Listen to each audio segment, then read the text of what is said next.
મને મારા દીકરાને મળવું છે, એને જોવું છે.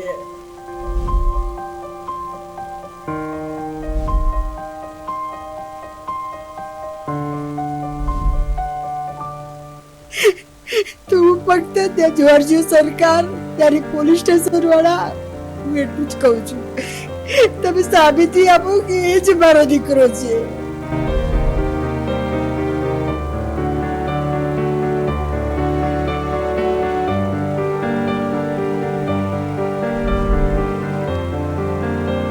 ભલે લુખી સુખી રોટી મળે, તમારું બાળક તમારી સામે રાખજો, ના મોકલજો. તમને જીવત તો નથી મળતો, પણ દૂધ બી નથી આપી રહ્યા અમને.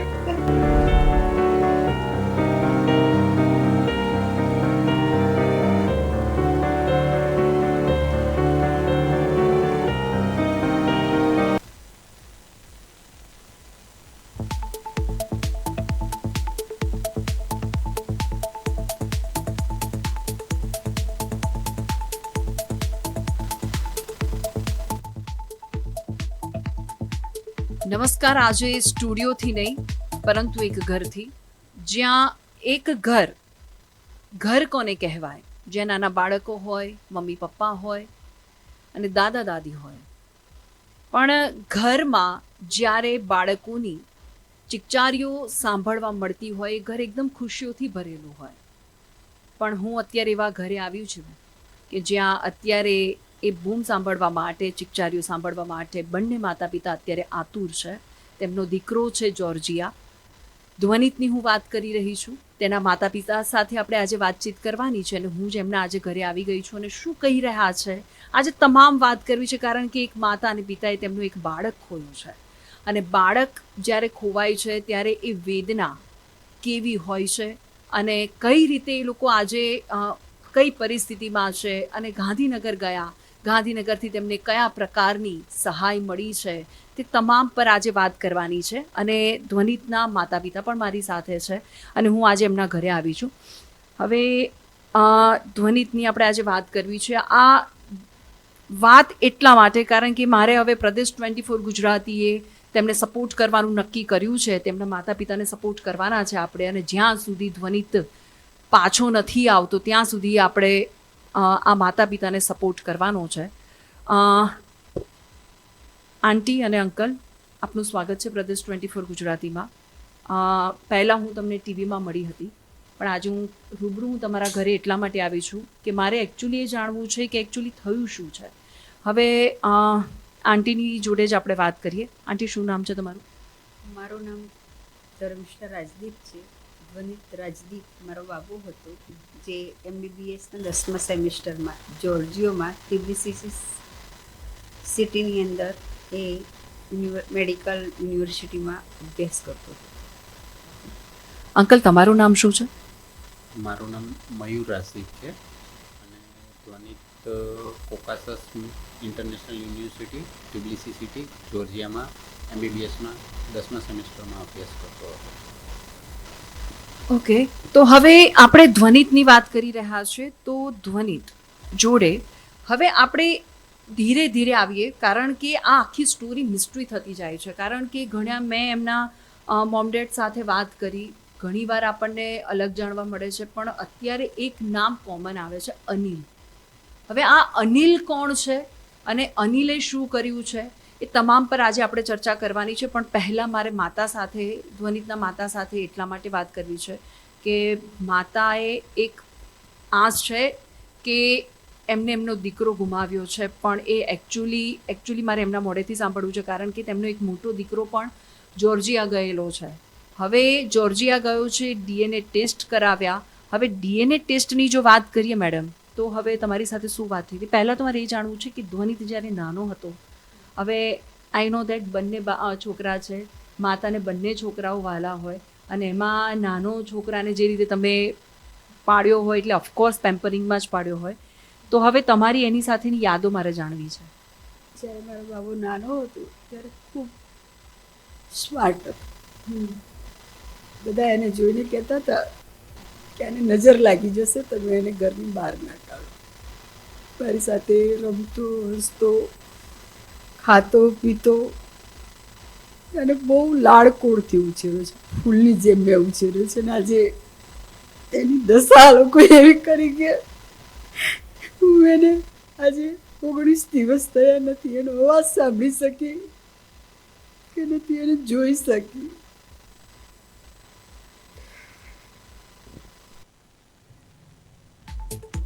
આપે જેમ જોયું એમ અમારા ચેનલ હેડ ત્યાં આગળ ગયા હતા, જ્યારે જોર્જિયામાં તબીબી અભ્યાસ કરવા ગયેલા ભારતીય વિદ્યાર્થી ધ્વનિત સાથે વિદેશની ધરતી પર તેના જ દેશના સિનિયરોએ કરેલી ક્રૂરતાની ચોંકાવનારી ઘટના પણ સામે આવી રહી છે. સિનિયર પાર્ટનર્સે રૂમમાં જ્યારે online find your roommate app દ્વારા ઘર શોધીને ગયેલો ધ્વનિત પોતાના જ ભારતીય ભાઈઓ વચ્ચે બંધક બની જશે તેવી તેને કલ્પના પણ નહોતી કરી. આ મામલે સત્ય શું છે તે જાણવા અમારા પ્રદેશ 24 ગુજરાતી સીધું ધ્વનિતના ઘરે પહોંચ્યું છે અને એક જોર્જન માલિક પાસેથી અનિલ બાબુ નામના ભારતીય વિલા ભાડે રાખ્યો હતો. આ વિલામાં ધ્વનિત તેના સિનિયર અનિલ તેની ગર્લફ્રેન્ડ માન્યા અને જાકી અને અન્ય એક પાર્ટનર સાથે રહેવા ગયો હતો. જ્યારે ધ્વનિત ભણવામાં હોશિયાર હોવાથી આ સિનિયર્સ તેની ઈર્ષા કરતા હતા અને તેને સતત મેન્ટલી હેરાસ અને બુલી કરતા હતા. ધ્વનિત જ્યારે પણ ભણવા બેસતો ત્યારે તેને હેરાન કરવામાં આવતો હતો. સાફ સફાઈ અને ટિફિન બાબતે પણ વિવાદ ઉભો કરીને તેને છેલ્લે આ સિનિયર્સ મારપીટ પણ ઉતરી આવ્યા હતા. જ્યારે ધ્વનિતના પિતા ડોક્ટર મયુરે જ્યારે ફોન પર સમજાવવાનો પ્રયાસ કર્યો ત્યારે સિનિયર્સે અત્યંત ગંદી ગાળો ભાડીને ધ્વનિતને જાનથી મારી નાખવાની ધમકી પણ આપી હતી. હવે આ ત્રાસથી કંટાળીને ધ્વનિતે 12મી મેના રોજ બીજું ઘર રાખી લીધું હતું અને પોતાના ડિપોઝિટ પણ જતી કરી હતી. પરંતુ ખરી ભયાનકતા ત્યારે સામે આવી કે જ્યારે ધ્વનિત પોતાનો બાકીનો સામાન લેવા જૂના વિલા પર ગયો. પાર્ટનર્સે દરવાજો તોડવાના બાકી બિલ્લા અને સાફ સફાઈના ખોટા બહાને ધ્વનિતના પિતા પાસેથી વારંવાર ઓનલાઈન પૈસા પડાવ્યા હતા. જ્યારે જોર્જિયામાં બંધક બનેલા ભારતીય વિદ્યાર્થી ધ્વનિતના કેસમાં પ્રદેશ 24 ગુજરાતી પાસે ધમકી ભરી ચેટની એક્સક્લુઝિવ વિગતો સામે આવી છે. જ્યારે ધ્વનિતના પિતા અને હેવાન બનેલા સિનિયર પાર્ટનર વચ્ચે થયેલી આ વાતચીત સાંભળીને તમારા રવાડા ઉભા થઈ જશે.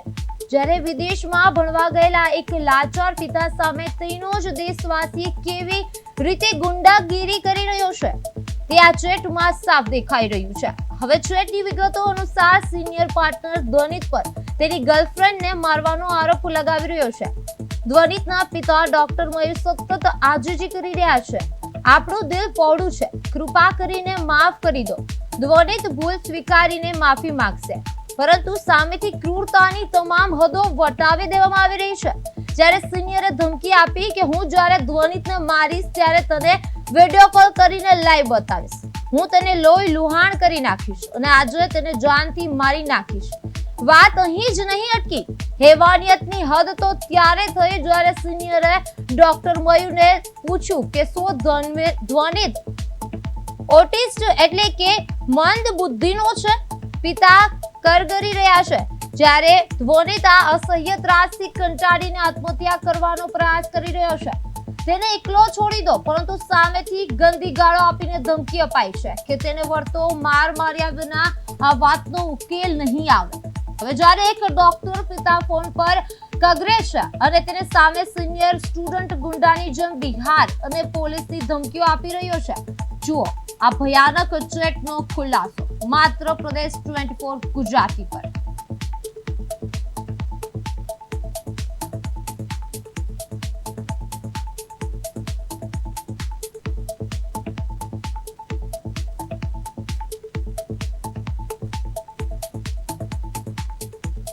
આપ જોઈ શકો છો ધ્વનિત કેસમાં એક્સક્લુઝિવ ચેટનો ખુલાસો થયો છે, જેમાં પિતા કગરતા રહ્યા છે અને સિનિયર ગાળો ભાળતો રહ્યો છે. ધ્વનિતને ઓસ્ટ્રીચ કહીને માનસિક ટોર્ચર કરવામાં આવી રહ્યો છે અને આજે તેને જાનથી મારી નાખીશ એવી ધમકી પણ આપવામાં આવી રહી છે.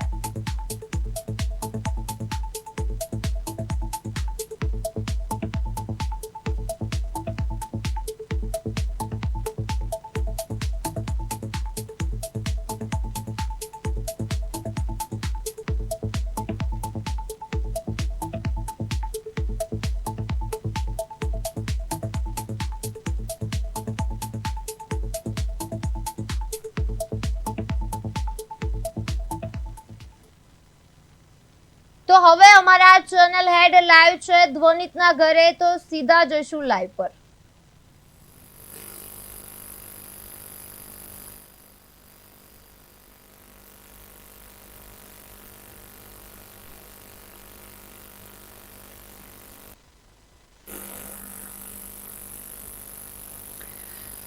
બિલકુલ. હા, હવે ધ્વનિતની એના પપ્પા સાથે વાત થઈ, ધ્વનિતના પપ્પા સાથે. હવે એની માતા સાથે વાત કરવી છે.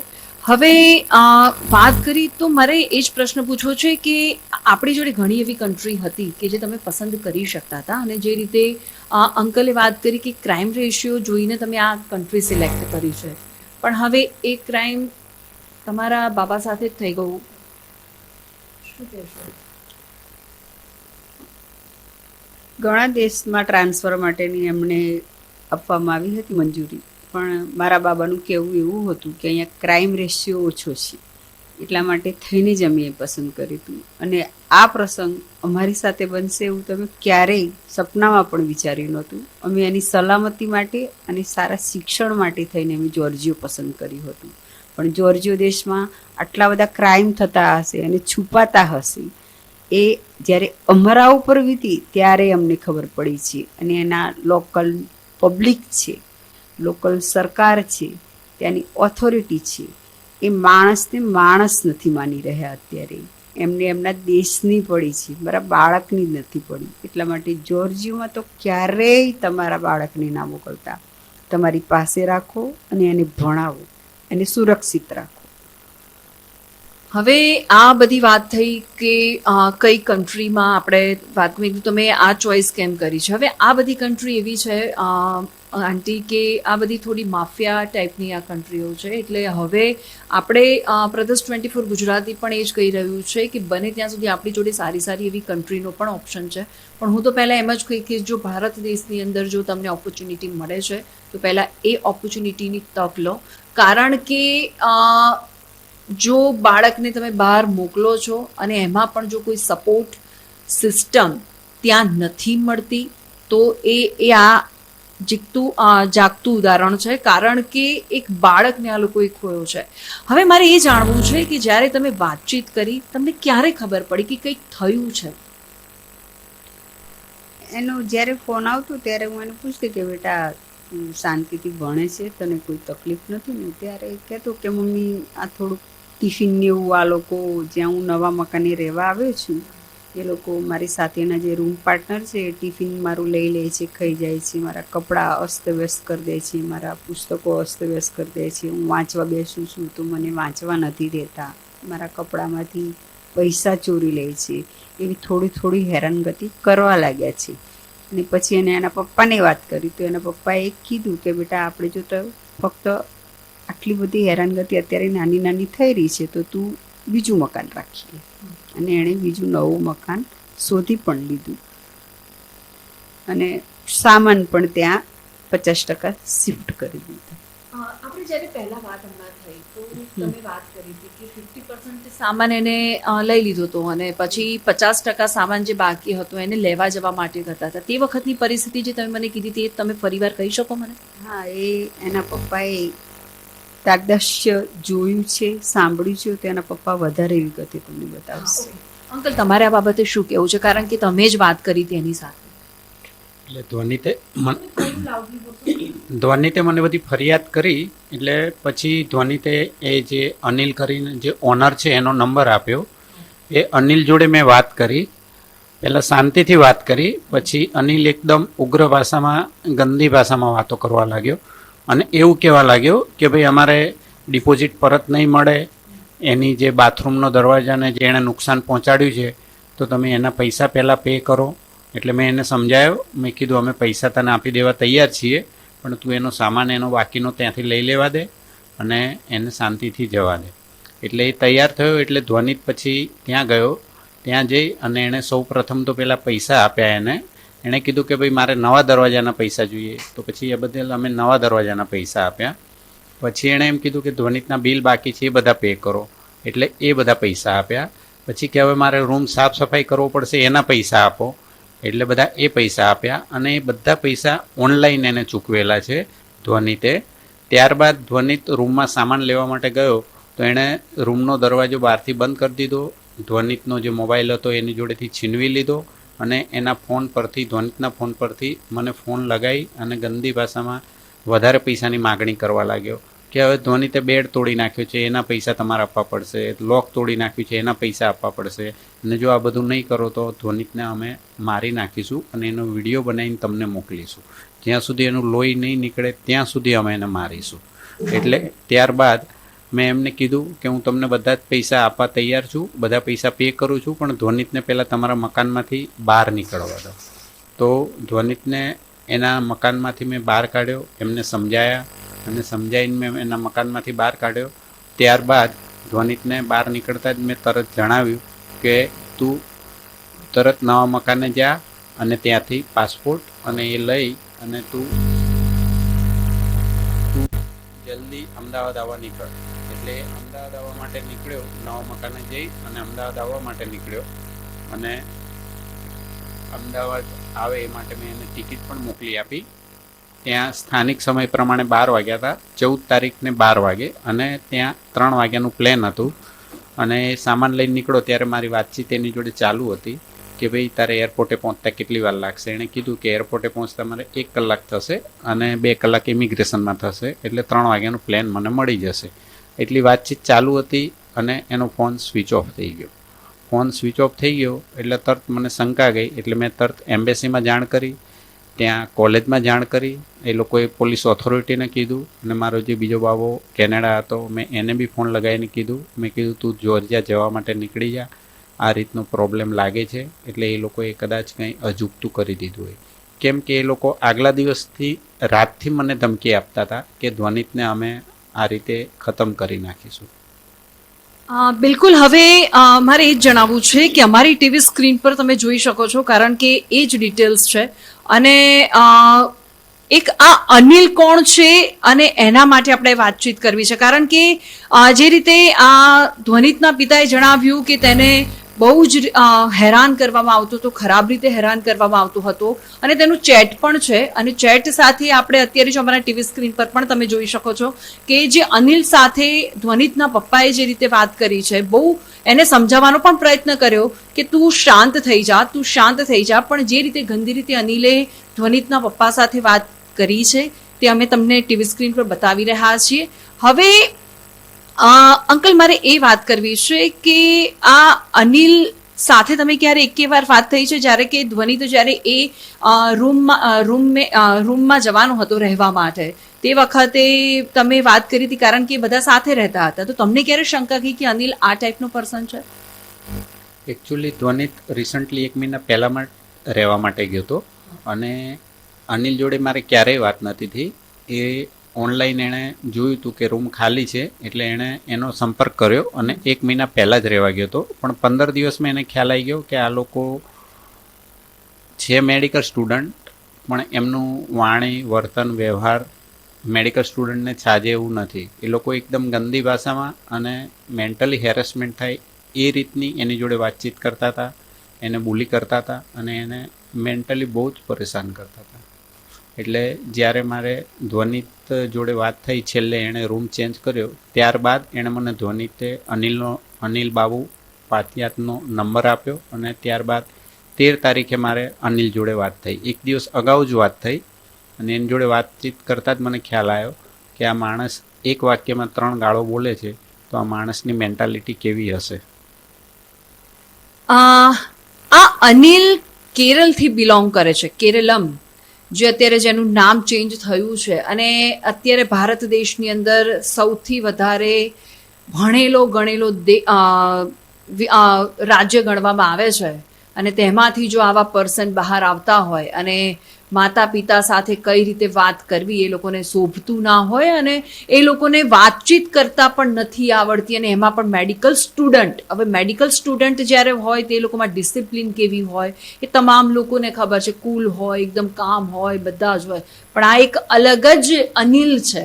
હવે આંટી, તમારે ક્યારે ધ્વનિત સાથે વાત થયેલી છે? કદાચ એવું બની શકે, કેમ કે અંકલ એવું કીધું કે સૌથી વધારે તમારા કરતાં એ એમની સાથે કનેક્ટ વધારે હતો, પણ ક્યારે એવી વાત થયેલી છે કે ક્યારે ધ્વનિતે કીધેલું છે કે મમ્મી મને અત્યારે બહુ જ તકલીફ થઈ રહી છે? ના, એ મોટા ભાગે બધી સારી વાતો, શિક્ષણની વાતો, આગળની બધી વાતો યાદ કરીને એ બધી વાતો મારી સાથે બહુ શેર કરતું. હું એને પૂછું કે બેટા તારા રૂમ પાર્ટનર છે મને બતાવ તો ખરા, કેવા છે, કેવી રીતના તમે રહો છો. કે મમ્મા જવા દો ને, એ તો બધા અમે સાથે રહીએ જ છીએ, તમે મારી સાથે વાત કરો ને, એમની વાત નથી કરવી, એ મને એમ કહે. ઓકે, એટલે એક માતાને ચિંતા ન થાય એટલે બાળક એ રીતે વાતચીત કરતા હોય. પણ ક્યારે તમે ધ્વનિતને આમ અંદરથી તમને ફિલિંગ આવી છે કે ધ્વનિત ક્યાંક પરેશાન અથવા તો ક્યાંક એને કંઈક તકલીફ પડી રહી છે, એવી કોઈ અંદરથી ફિલિંગ આવે? આમ તમે પૂછ્યું હોય એને કે બેટા તું ઓકે છે એમ? આ 15 દિવસે સતત મને થોડી આમ એ રહેતું હતું, એટલે હું વારંવાર એને કહેતી કે બેટા તું, મારે વેકેશન છે, તું ઘરે આવી જા, તું ઘરે આવી જા. પણ કે ના મમ્મી મારે વેકેશન નથી, મારે અહીંયા ભણવું છે, હું પૂરું કરીને જ આવીશ, એટલે હું પછી હું તમારી સાથે જ રહેવાનો છું ને, એમ કરીને ના આવ્યો. અને આજે 19 દિવસ થઈ ગયા, હજુ મને જોવા નથી મળતો. તમારો મોટો સન ગયેલો છે અંકલ જોર્જિયા, રાઈટ? હવે ત્યાં તમે એમને ફોન કરી શકો છો કે એ જાગે છે કે નહીં? કારણ કે આપણે એમની જોડે વાતચીત કરીએ, કારણ કે એમને બી ત્યાં એટલી જ તકલીફ પડી છે. તો તમે એકવાર ફોન કરી જુઓ, જો કદાચ જાગતા હોય તો આપણે તેમની સાથે વાતચીત કરીએ. તમે ફોન કરો, ત્યાં સુધી હું આંટી સાથે વાત કરું છું. આંટી, ઘણીવાર એવું બને છે, તમે કીધું કે તમે એક ટીચર છો, તમે એમને એટલે ટીચરના જ્યારે માતા કે પિતા બંનેમાંથી કોઈ શિક્ષક હોય તે વખતના તેમના બાળકો અલગ જ હોય છે, કારણ કે ડિસિપ્લિન હોય થી માંડીને બોલવા ચાલવાથી માંડીને કઈ રીતે લોકો સાથે બોલવું. એ તમે કીધું કે મારો બાબુ બહુ જ શાંત હતો, એટલે શાંત તો હતો. તો હવે એવું તમને ક્યારે એવું થયું કે નહીં, તમે કીધું એ રીતે કે ધ્વનિત અત્યારે પ્રોબ્લેમમાં છે, તમે એની સાથે વાતચીત કરી અને તમે એમ પણ કહો છો કે ધ્વનિત મને ક્યારે એવું નહોતો કહેતો કે હું તકલીફમાં છું. તો હવે તમારા મોટો બાબુ જ્યારે જોર્જિયા ગયો અંકલ, તો હવે તેને કઈ કઈ રીતની તકલીફ પડી છે, એવી તમારી સાથે કઈ વાત થયેલી છે? મારો મોટો બાબો જોર્જિયા ગયો તો સૌ પ્રથમ તો ત્યાં લેંગ્વેજ બેરિયર આવે છે અને ત્યાંની પબ્લિક અંગ્રેજી પણ સમજતી નથી. એ લોકો જોર્જિયન ભાષાની જ વાતો કરે છે, બીજી કોઈ પણ જાતની વાતચીત કરવા લેંગ્વેજ સમજતા બી નથી અને બોલી બી નથી શકતા. ત્યાંની પોલીસ છે, તેની જોડે જો આપણે વાત કરવી હોય તો આપણે આપણો એક ટ્રાન્સલેટર લઈ જવો પડે છે, જે ટ્રાન્સલેટર 1 કલાકના $100 લે છે. અને ત્યારબાદ પોલીસ સ્ટેશનમાં ગયા બાદ આપણે બેસી રહેવાનું, પોલીસનો પોતાનો ટ્રાન્સલેટર આવે પછી પોલીસ આપણી જોડે વાતચીત ચાલુ કરે છે. સૌ પ્રથમ પહેલા દિવસે મારા બાબાને પોલીસ સ્ટેશનની અંદર 14 કલાક લાગ્યા હતા આ ફરિયાદ નોંધાવતા. પહેલાં તો 2 દિવસ એ લોકોએ ફરિયાદ ના લીધી, 2 દિવસ બાદ ટ્રાન્સલેટર લઈને ગયો તો 14 કલાક એને પોલીસ સ્ટેશને બેસાડ્યો. રાત્રે 4 વાગે એને છોડ્યો હતો. રોજ દિવસના 4 થી 5 કલાક પોલીસ સ્ટેશને જવું પડે. પોલીસ સ્ટેશન તમે જાઓ તો સૌ પ્રથમ તો 2 કલાક તમને બેસાડી જ રાખે છે, જેની અંદર મોબાઈલ તમારો ત્યાં લઈ લે છે અને મોબાઈલ સાયલેન્ટ કરાવી અને મૂકી દે છે. તમારે કોઈનો ફોન પર વાત કરવી હોય તો બી નથી થઈ શકતી. એ લોકોનો ટ્રાન્સલેટર ના આવે ત્યાં સુધી આપણા ટ્રાન્સલેટર ઉપર વિશ્વાસ નથી કરતા. ત્યાં મેં લોયર કરેલો છે, લોયર પણ આપણી જોડેથી 2 વખત પૈસા લઈ અને ભાગી ગયા છે. તો લોયર ઉપર વિશ્વાસ નથી કરી શકતા આપણે. ત્રીજો લોયર મળ્યો છે, એ બહુ હાઈ ચાર્જ કરે છે. આ જે લોયર તમે રાખ્યા હતા એ જોર્જિયાના હતા? હા, એ ત્યાંના સ્થાનિક જોર્જિયાના લોયર હતા, કે જે ત્રીજા લોયર મળ્યા છે એમણે મને વિશ્વાસ આપ્યો છે કે હું તમારું કેસનું ધ્યાન રાખીશ. એટલે બની શકે કે જે રીતે અંકલે કીધું કે તેમને એક નહીં પણ 2 વકીલ રોક્યા, એટલે એક વકીલ રોક્યા જેમને પૈસા આપી લઈને ભાગી ગયો, બીજો વકીલ રોક્યો તેમને પૈસા આપ્યો અને એ પણ ભાગી ગયો, પણ હવે ત્રીજો વકીલ રાખ્યો છે. તેમને એ વકીલે અમને આશ્વાસન આપ્યું છે કે બને ત્યાં સુધી અમે તમને પોઝિટિવ આન્સર આપવાનો પ્રયત્ન કરીશું. હવે તમારા બાબા, મોટા બાબાને વાત થઈ છે, વાત ચાલે છે, એ ફોન નથી ઉપાડતા. ઓકે, હવે તમારા બાબાને તમે ક્યારે જાણ કરી, મોટા બાબાને, કે તારે જોર્જિયા જવાનું છે અને આ રીતનો પ્રોબ્લેમ છે? તમને એકચ્યુઅલી ખબર ક્યારે પડી કે ધ્વનિત અત્યારે પ્રોબ્લેમમાં છે? તમે હમણાં પહેલાં મારે આંટી સાથે વાત થઈ તે વખતે એમને એમ કહ્યું કે ત્યાંના ન્યૂઝ ચેનલમાં આ રીતે લોકોએ બતાવ્યું હતું. સૌપ્રથમ તો 14 તારીખે 1:30 વાગે એનો ફોન સ્વિચ ઓફ થયો, ત્યારે મને જાણ થઈ. એટલે મેં મારા બીજો બાબો જે કેનેડા છે એને તુરંત ફોન કરી અને કીધું કે તું જોર્જિયા જવા નીકળી ગયા, એટલે એને તાત્કાલિક ત્યાંથી જોર્જિયા જવા માટે મોકલ્યો. અને જોર્જિયન પોલીસે અમને 29 તારીખે રાત્રે 3:30 વાગે મારા બાબાને બોલાવી અને એક મૃતદેહ મળ્યો છે, જેની જોડે ધ્વનિત પાસે જે કલરનો મોબાઈલ હતો, આઈફોન હતો, એ કલરનો મોબાઈલ ફોન છે. તો એમણે ખાલી ફોનના કલર કન્ફર્મ કરી અને ત્યાંની મીડિયામાં એવું આપી દીધું કે ધ્વનિતનો મૃતદેહ મળી ગયેલો છે. પણ અમને કોઈ ત્યાં બોડી નથી બતાવી, બોડીના કોઈ ફોટોગ્રાફ્સ નથી બતાવ્યા. ધ્વનિત જોડે બીજો સામાન હતો, જે લેપટોપ હતા, 2 આઈફોન હતા, એની જોડે ટ્રોલી બેગ હતી, બેકપેક હતું. કોઈ પણ જાતનો સામાન અમને બતાવેલો નથી. નથી અમને ઓથોરાઇઝ જાણ કરેલી, નથી કન્ફર્મ કરેલું. એના વિરુદ્ધ જે પોલીસે ફરિયાદ નોંધાયેલી છે, મિસિંગ જે કેસ અમે નોંધાયો છે એનો રજિસ્ટ્રેશન નંબર બી નથી આપ્યો, એફઆઈઆરની કોપી બી નથી આપી. અમારી જોડે કોઈ પણ રીતે ત્યાંની પોલીસ કોઓપરેટ નથી કરી રહી. અને સૌથી મોટી વાત તો મૃતદેહ મળ્યા પછી 4 દિવસ સુધી રોજ મારા બાબાને બોલાવીને 5-5 કલાક પોલીસ સ્ટેશને બેસાડી અને રોજ કાલે આવજો કરી અને 4 દિવસ બાદ DNA ટેસ્ટ માટે સેમ્પલ લીધું. બિલકુલ. હવે અમારા સંવાદદાતા છે સ્મિત ઉપાધ્યાય. હવે સ્મિત ઉપાધ્યાય એ સ્પોટ પર છે કે જ્યાં આ આખો મુદ્દો અમારા ધ્યાનમાં આવ્યો હતો, જે માણસે આ આખો મુદ્દો અમને જણાવ્યો છે. તો હવે હું સ્મિતને ઓવર ટુ યુ કહીશ, કારણ કે સ્મિત તમે જણાવો કે આખી આ જે મેટર છે, મુદ્દો છે, કઈ રીતે બહાર આવ્યો હતો. જો વાત કરીએ તો જે રીતના વાત કરીએ, કલ્પેશ પરમાર જે છે પ્રેસિડેન્ટ છે જનતા સેનાના પાર્ટી છે, તેમના દ્વારા જે મુદ્દો જે લાવવામાં આવ્યો હતો, તેમની ઓફિસ જે છે ત્યાં અત્યારે અવસ્થિત માતા પિતા હતા, આપણે જણાવ્યું કે ઘટી ગયું છે. અમારું છોકરું 16 દિવસ સુધી જોર્જિયો પોલીસ જે છે તે કોઈ જ રીતે પ્રયત્ન કરતું નથી. બોડી પણ ગોતવાનો જે પ્રયત્ન કરવાનો હતો તે પણ કરતું નથી. છોકરાને ગોતવાનો જે પ્રયત્ન કરવાનો પોલીસ દ્વારા કરવામાં આવ્યા હતા. અત્યારે પણ જે છે જોર્જિયો પોલીસ એમ કહી છે કે DNA ટેસ્ટ ગઈકાલે તો 1 મહિનો લાગી શકે છે. રિપોર્ટ આવતા રાહ જોઈને બેસે, એ પણ એક તપાસનો વિષય છે. જો વાત કરીએ તો ચિંતિત વિષય કહી શકાય. આપણી સાથે કલ્પેશ પરમાર જે છે તે જનતા સેનાના જે પ્રેસિડેન્ટ છે તેમની સાથે વાત કરે. આ વિષય પર શું કહેશો? કારણ કે આ માતા પિતા જે છે પોતાનો દીકરો ગુમાવી બેઠા છે. અત્યારે આપ ફાટી પડી હોય તે આ પરિસ્થિતિને ધ્યાનમાં રાખીને એટલું ખબર પડે કે ભારતના દરેક નાગરિકને એવું થાય કે પરદેશમાં અમારું કોણ. કોઈ પણ વ્યક્તિ પોતાનું ભવિષ્ય બનાવવા માટે ત્યાં જઈને છવાઈ જાય તેવું દરેક અત્યારે આબ ફાટ્યું ત્યારે અહીંયા તો માનવ કે પરિવાર ચિંતામાં તેને શોધખોળ માટે બીજા દેશમાંથી યુરોપ જોર્જિયામાં તેનો મોટો ભાઈ તેને શોધવા જાય, જે તેની લોકલ ભાષામાં વાત કરવી પડે, ઇંગ્લિશમાં ના વાત કરવી પડે. એટલે ટ્રાન્સલેટર એક પૈસા આપીને કોઈ ટ્રાન્સલેટરને હાયર કર્યા, પોલીસ 0 સપોર્ટ. એકલો વ્યક્તિ બીજા દેશમાંથી પોતાના ભાઈની શોધખોળ માટે જાય અને ત્યાંની પોલીસ માનવતાના ધોરણે પણ જો સપોર્ટ ના કરતી હોય તો હું સમજુ છું દુનિયાની અંદર માનવતા મરી ગઈ છે. વધુમાં મને ત્યાં સુધી મેસેજ મળ્યા છે કે લાસ્ટ સેટરડેની વાત છે કે ત્યાંની જોર્જિયાની જે ન્યૂઝમાં કે ધ્વનિતનો મૃતદેહ મળ્યો છે તેવા ન્યૂઝ જ્યારે પ્રચાર પ્રસારિત થયા ત્યારે વાયા ધ્વનિતના ભાઈને ખબર પડી. ત્યારબાદ ધ્વનિતનો ભાઈ પોલીસ સ્ટેશન સામેથી જાય છે કે ભાઈ આ શું ચાલી રહ્યું છે, મને તમે જાણકારી આપો. જો કોઈ મૃતદેહ મળ્યો હોય તો કોનો છે, મારા ભાઈનો છે કે નહીં, તમે મને બતાવો. ત્યાંની પોલીસે જરા પણ સપોર્ટ ના કર્યો, ના મૃતદેહ બતાવ્યો. DNA ની વાત આવી તો એમને 4 કલાક સુધી ત્યાં બેસાડી રાખવામાં આવ્યા કે તમારો DNA લઈએ છે. આફ્ટર 4 hours ત્યાંની પોલીસે એમને કીધું કે ભાઈ સેટરડે સન્ડે ઓફ હોય છે, તમે સોમવારે આવો. એટલે હું સમજુ છું સમસ્ત ભારતવાસીઓ માટે આજે ખૂબ જ ચિંતાનો વિષય છે કે જો ટેલેન્ટ આપણા છોકરામાં હોય કે 22 વર્ષનો ધ્વનિત અમેરિકન જનરલની અંદર આર્ટિકલ લખતો હોય તો આનાથી વધારે ટેલેન્ટ બીજું શું હોઈ શકે. અહીંયાની વાત કરીએ તો પરિવાર વારંવાર યોગ્ય પ્લેટફોર્મ પર અવારનવાર રજૂઆત કરી રહ્યો છે, મદદ મળી પણ રહી છે. એવું જરા પણ નથી કહેતા કે ભારત સરકાર મદદ નથી કરી રહી. બટ જો DNA ટેસ્ટ કરવા માટે 1 મહિના જેટલો સમય લાગતો હોય તો કદાચ ધ્વનિત જીવતો છે કે એનો જ મૃતદેહ છે એ પણ શંકાનો વિષય છે. ભારત સરકાર ઇન્વોલ્વ થઈને હું સમજુ છું ભારતની અંદર આનો DNA ટેસ્ટ કરાવવું છે.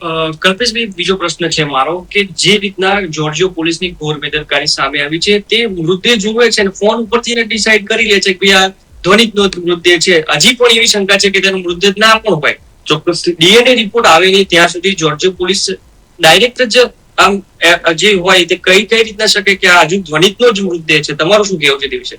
આ બાબતે હું સ્પષ્ટ કરવા માંગુ છું કે આ જે મૃતદેહ અત્યારે હાલમાં મળ્યો, જર્જિયન પોલીસનું જે કહેવું છે તેના 4-5 દિવસ પહેલા ત્યાંથી એક રશિયન છોકરાનો મૃતદેહ મળેલો હતો. ત્યારે જોર્જિયાની પોલીસે ધ્વનિતના ભાઈને કદાચ એ મૃતદેહ બતાવ્યો હતો. ત્યારે ધ્વનિતના ભાઈએ ના પાડી કે અમારો ભાઈનો મૃતદેહ નથી ને આગળની પ્રોસેસ એમને કરી હતી. તો જે તે ટાઈમે જો જોર્જિયન પોલીસ એ મૃતદેહ ધ્વનિતના ભાઈને બતાવી શકતી હોય તો આ કેસની અંદર કેમ નહીં? મને એવી શંકા છે કે જે સમસ્ત પ્રકરણ બન્યું એની અંદર એક જોર્જિયન સિટીઝનશીપ પણ ઇન્વોલ્વ છે.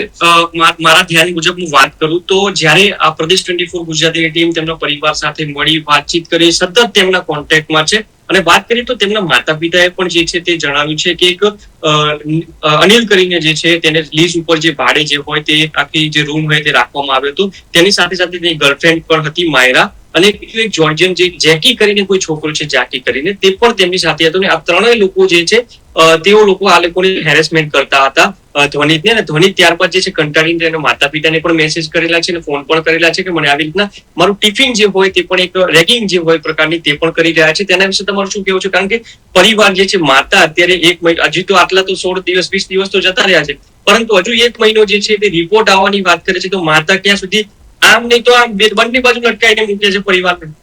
આમાં પ્રથમ જવાબદારી સ્પષ્ટ છે કે ભારત સરકારના વિદેશ મંત્રાલયની બને છે. વિદેશ મંત્રાલયે પરિવારનો સંપર્ક કરવો જોઈએ કે આવો, તમે અહીંયા આવો, અમે તમને મળીએ છીએ. એમને મળીને સાંત્વના આપવી જોઈએ અને વિથિન શોર્ટ આર્સ, ટૂંકા જ સમયના ગાળાની અંદર વિદેશ મંત્રાલયે ઇન્ટરફિયર કરીને એનું નિરાકરણ લાવવું જોઈએ.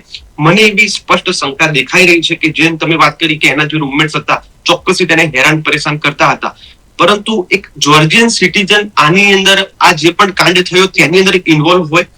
જોર્જિયા જે યુરોપનો જે દેશ છે, જોર્જિયા એની ઓકાસસ મેડિકલ યુનિવર્સિટીમાં અભ્યાસ કરતો આ ઇન્ટરનેશનલ એક મુદ્દો બની ગયો છે. અલગ અલગ દેશમાંથી લોકો ત્યાં ભણવા જાય અને જોર્જિયાનું નામ ખરાબ ના થાય, કદાચ આવી શંકા છે જેના કારણે તેની ગવર્મેન્ટ કે તેની પોલીસ સપોર્ટ નથી કરી રહી. જે રીતના માતા પિતાએ પણ કહ્યું છે કે 2 વખત જે છે અનિલ, માયરા તેની ગર્લફ્રેન્ડ જે છે, અને જાકી જે છે જે જ્યાંનો જોર્જિયાનો જે રહેવાસી છે, તેનો સ્થાનિક છે, આ ત્રણેય લોકોની અટકાયત કરી હતી. પોલીસ સ્ટેશને પ્રથમ વખત લઈ જવાય ત્યારે થોડાક જ સમયમાં તેમને છોડી દેવામાં આવે.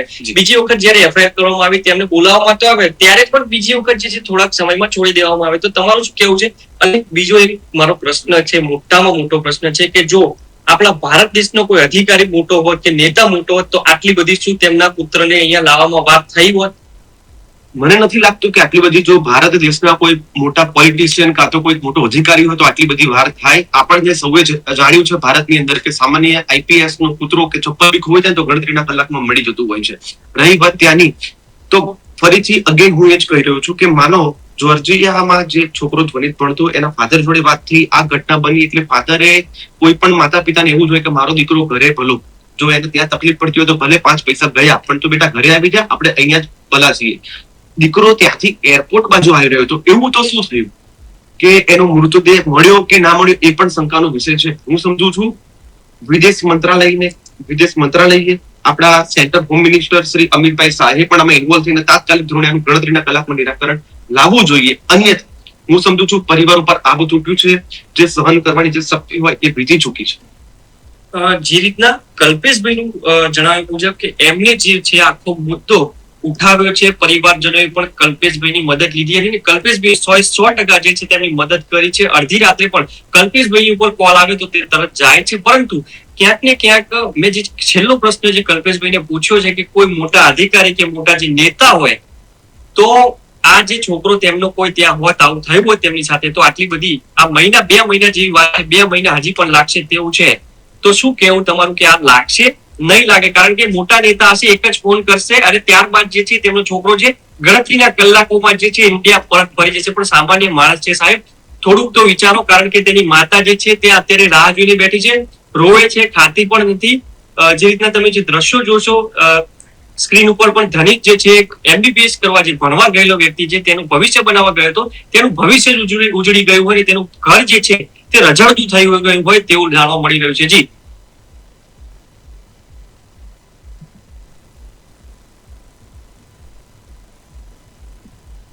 મારા દીકરાને મળવું છે, એને જોવું છે.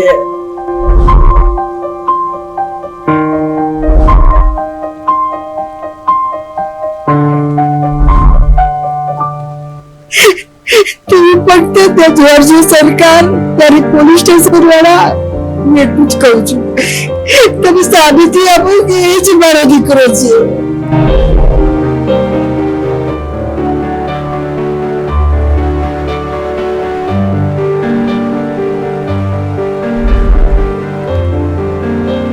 ભલે લુખી સુખી રોટી મળે, તમારું બાળક તમારી સામે રાખજો, ના મોકલજો.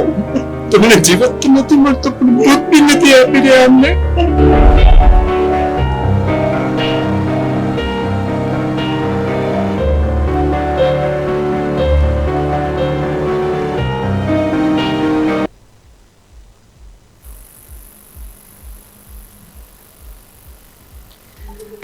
હવે હું આવી છું પ્રદેશ 24 ગુજરાતીની ટીમ છેલ્લા 2 દિવસથી એક મુહિમ ચલાવી રહી છે, અને એ મુહિમ છે આ શખ્સની. અને આ કોણ છે હું તમને જણાવું. આ છે ધ્વનિત. હવે ધ્વનિતના ઘરે હું આવી છું, એના માતા પિતા સાથે વાત કરી રહી છું. અને આ એ ધ્વનિત છે કે જે તેનું ફ્યુચર બનાવવા માટે જોર્જિયા ગયો હતો, ડૉક્ટર બનવું હતું, પણ હવે ડૉક્ટર બનીને એ પાછો આવી રહ્યો હતો. અને તે જ વખત એની જોડે શું થયું તે બધી જ ચર્ચા આપણે તેના માતા પિતા સાથે કરવાની છે. હવે પહેલા તો મેં આ બતાવ્યો છે આ ધ્વનિતનો ફોટો. લો આંટી, અંકલ, આ ધ્વનિત છે. અને આ જે શખ્સ છે, મારે આ શખ્સને એટલા માટે દર્શાવવો છે કે આ અનિલ છે જેના ઉપર લોકોને શંકા છે, કારણ કે આ એ શખ્સ છે જેને ધ્વનિતને બની શકે કે તેને માર્યો હોય. આપણે અત્યારે એના ઉપર શક એટલા માટે કરી રહ્યા છીએ કારણ કે આ એ શક છે, કારણ કે તેના માતા પિતાના મોઢે એક જ નામ છે, અનિલ. કે અનિલ તેને પરેશાન કરતો હતો, અનિલ તેને મારતો હતો, તેને બહુ જ મેન્ટલી અને ફિઝિકલી હેરાન કરતો હતો. હવે આ શખ્સનું મારે એટલા માટે વાત કરવી છે, હું કેમેરામેનને કહીશ પહેલા તો આને ઝૂમ કરે, કારણ કે આ ફોટો ટીવી પર આપણે બતાવવો છે, પછી હું આગળ ચર્ચા કરું છું. હવે ધીરે ધીરે મારી સાથે ઘણા એવા છે, એનું અકાઉન્ટ બી છે. અકાઉન્ટ તેનું હાઇલાઇટ કરો. કેમેરામેનને કહીશ કે અકાઉન્ટ એનું હાઇલાઇટ કરો, કારણ કે આપણે જ્યારે પણ આ સ્ટોરી ફરીવાર મૂકીશું તે વખતે એકાઉન્ટને આપણે ટેગ કરીશું, એટલે એને ખબર પડે કે આ જે તેની મસ્તી હતી અથવા તો તેનું મેન્ટલી જે સંતુલન ઓકે નહોતું, તેના કારણે એક બાળકનો જીવ ગયો છે. પહેલા તો તેનું અકાઉન્ટ જે છે, કેમેરામેનને કહીશ કે પહેલા હાઇલાઇટ કરે. ઓકે,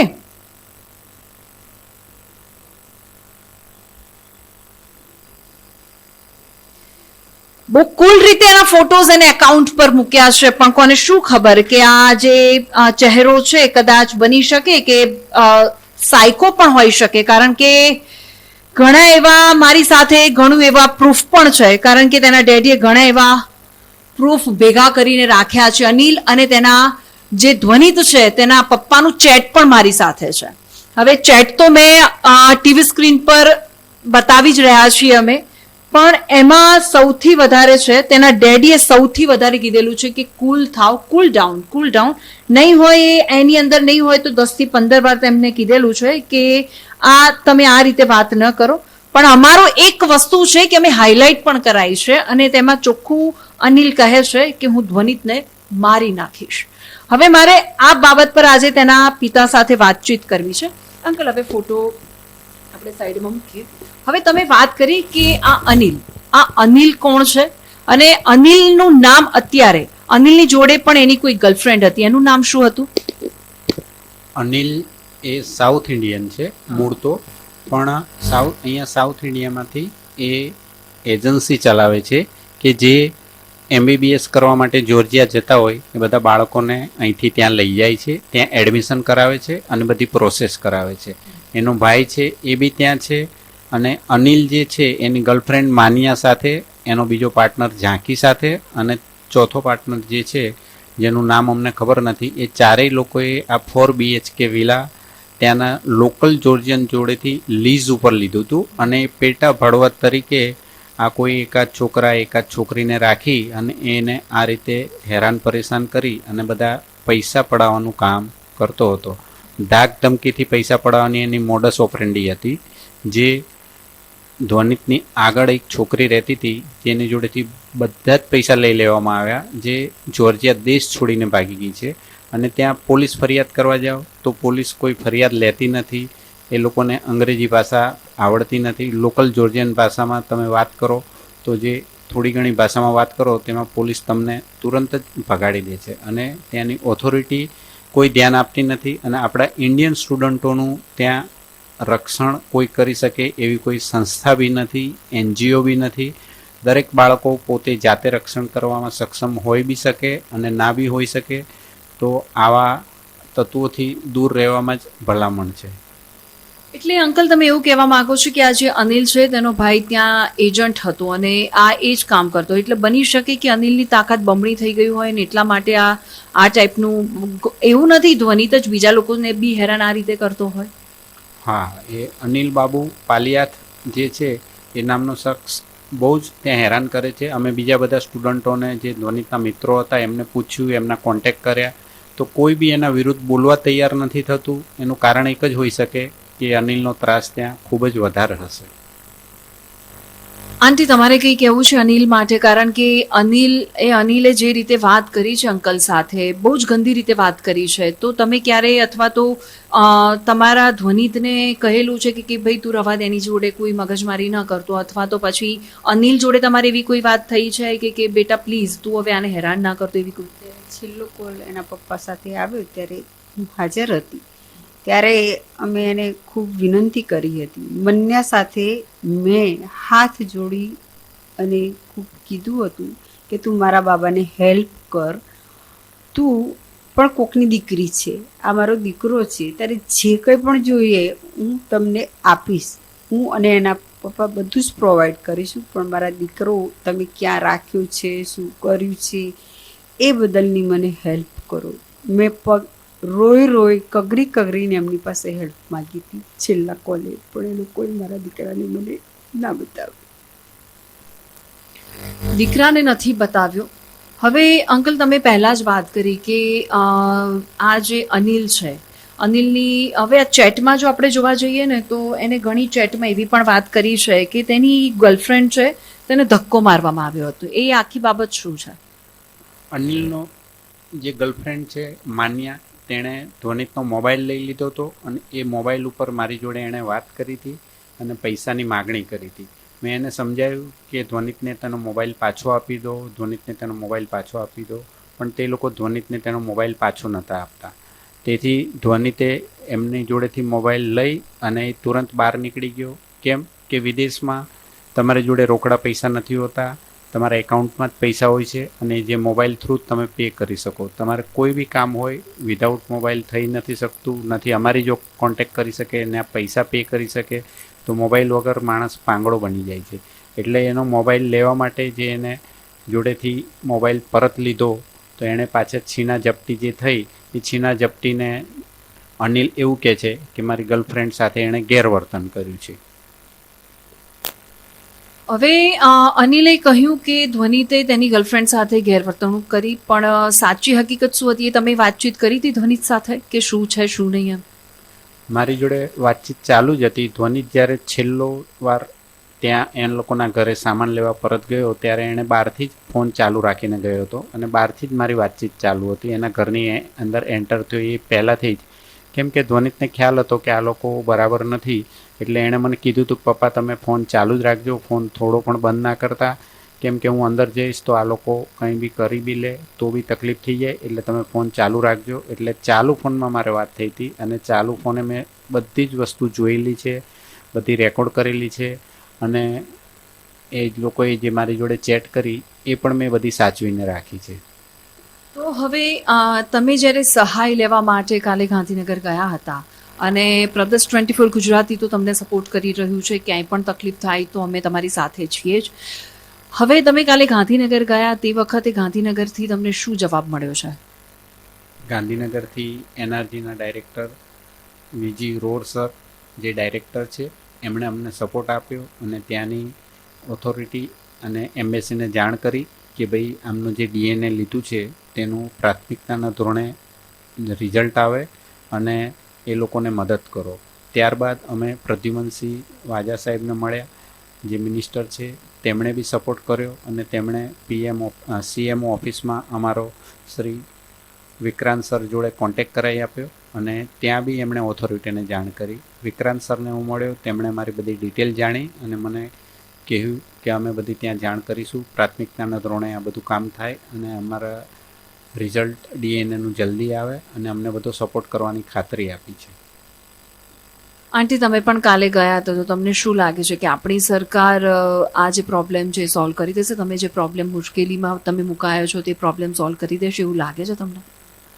પહેલા દિવસથી આ ગુજરાત સરકાર, કેન્દ્ર સરકાર, મંત્રીઓ, સંસદ સભ્યો, એના દરેક લોકો ગાંધીનગરથી, અમદાવાદથી, બધેથી અમને ખૂબ સહકાર મળ્યો છે, ખૂબ મદદ મળી છે અને એ લોકોએ અમને ખાતરી પણ આપી છે કે અમે તમારા બાબાને તમને મેળવીને જ રહીશું.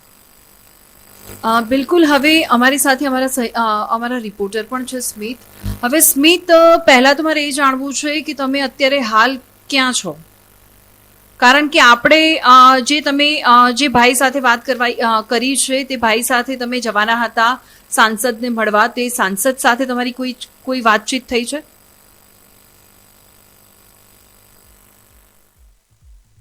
સાથે ગઈકાલે વાત થઈ હતી.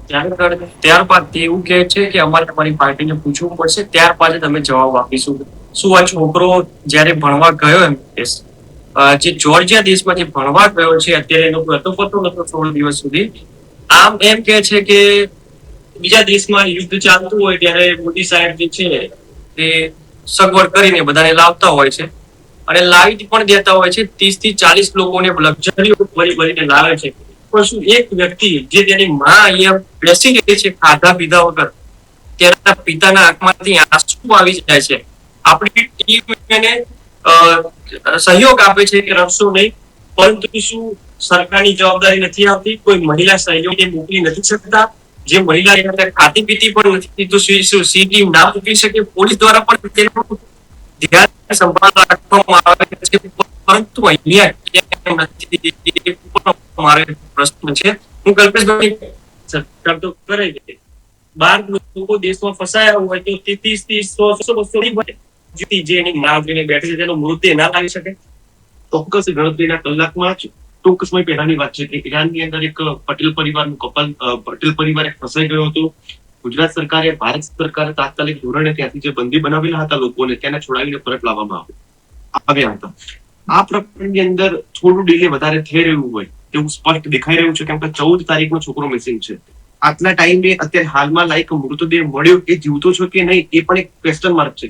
DNA માટે મહિનો રાહ જોવાનું. તમે જેમ અગાઉ કીધું કે કોઈ મંત્રી કાં તો કોઈ સિનિયર ઓફિસર કોઈ હતો તો ફટાફટ એનું નિરાકરણ આવી જતું. હું સમજુ છું DNA ની જે પ્રોસેસ છે વિદેશ મંત્રાલયે ઇન્ટરફિયર કરીને તાત્કાલિક ધોરણે ભારતમાં કરાવવું જોઈએ, કારણ કે હમણાં જ આપણું પ્લેન ક્રેશ થયું, આપણને સૌને ખ્યાલ છે અહીંયા સિવિલ પાસે, તો લગભગ 48 કલાકથી 72 કલાકની અંદર ડઝનોથી વધારે લોકોના DNA તાત્કાલિક ધોરણે કરવામાં આવ્યા હતા. તો એ લોકો જો માનો કે ત્યાંની ગવર્મેન્ટ રાહ જોતી હોય તો વિદેશમાં ઇન્ટરફિયર કરીને આ એકચ્યુઅલીમાં ધ્વનિતનો મૃતદેહ છે કે નહીં તે કન્ફર્મ કરવું જોઈએ, કારણ કે કોઈ દીકરો ખાલી 12 કલાક 24 કલાક એના મા બાપથી દૂર હોય તો જીવન જીવવું મુશ્કેલ બની જાય છે.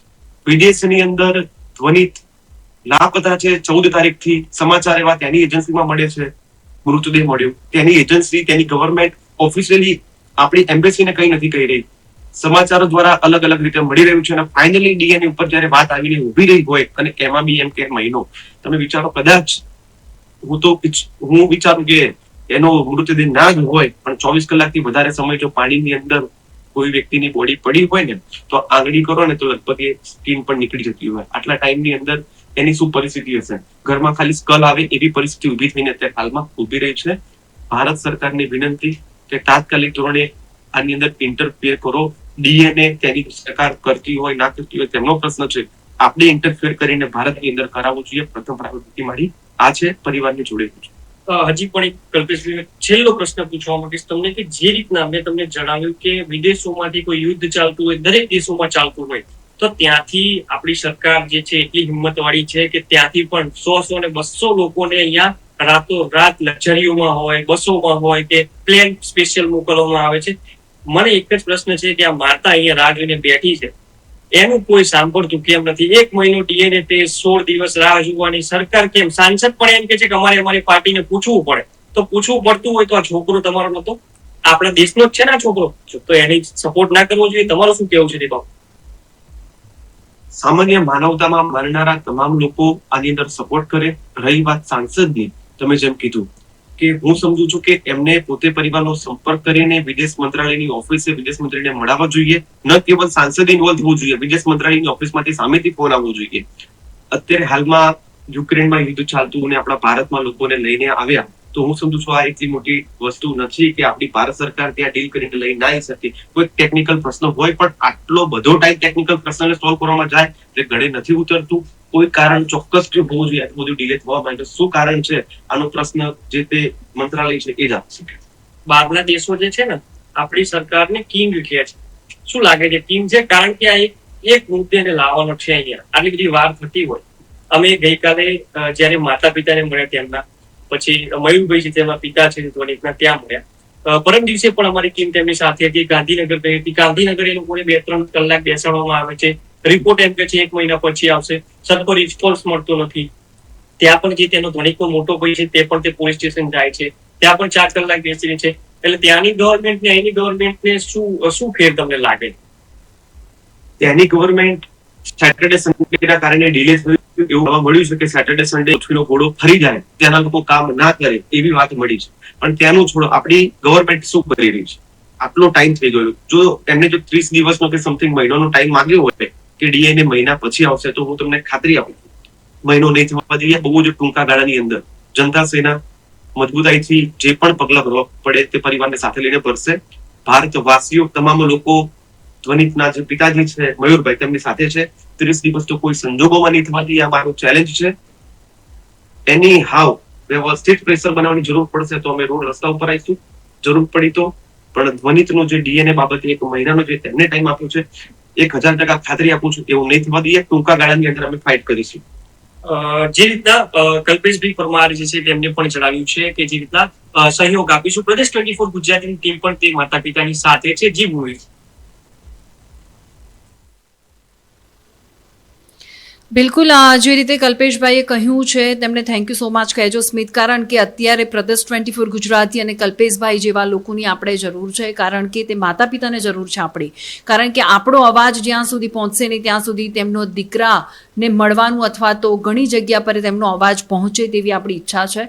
હવે અંકલ, હું તમને છેલ્લો ક્વેશ્ચન પૂછવા માગું છું કે કલ્પેશભાઈ, અમારી જે બીજી ટીમ હતી એ કલ્પેશભાઈ જોડે છે. કલ્પેશભાઈએ પણ કહ્યું છે કે બનશે એટલો રાત દિવસ આપણે પ્રયત્ન કરીશું કે આખી હકીકત શું છે, અને સરકારને કહીશું કે બને ત્યાં સુધી ધ્વનિતને પાછો લાવવાનો ટ્રાય કરે. અને પ્રદેશ 24 ગુજરાતી પણ એ જ પ્રયત્ન કરી રહી છે. તમારે શું કહેવું છે?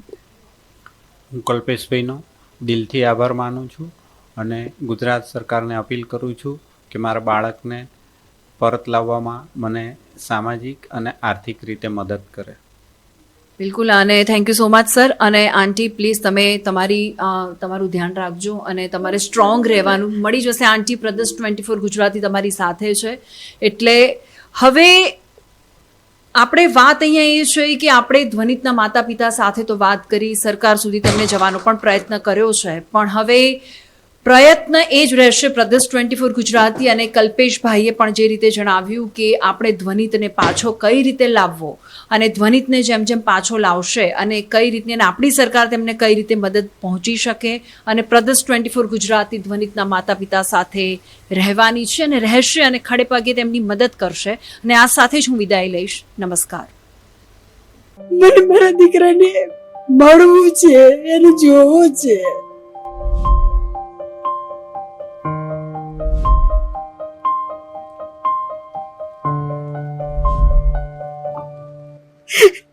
તો હું ફક્ત ત્યાં જોરજી સરકાર, ત્યાંની પોલીસ સ્ટેશન વાળા, હું એટલું જ કહું છું, તમે સાબિતી આપો કે એ જ મારો દીકરો છે.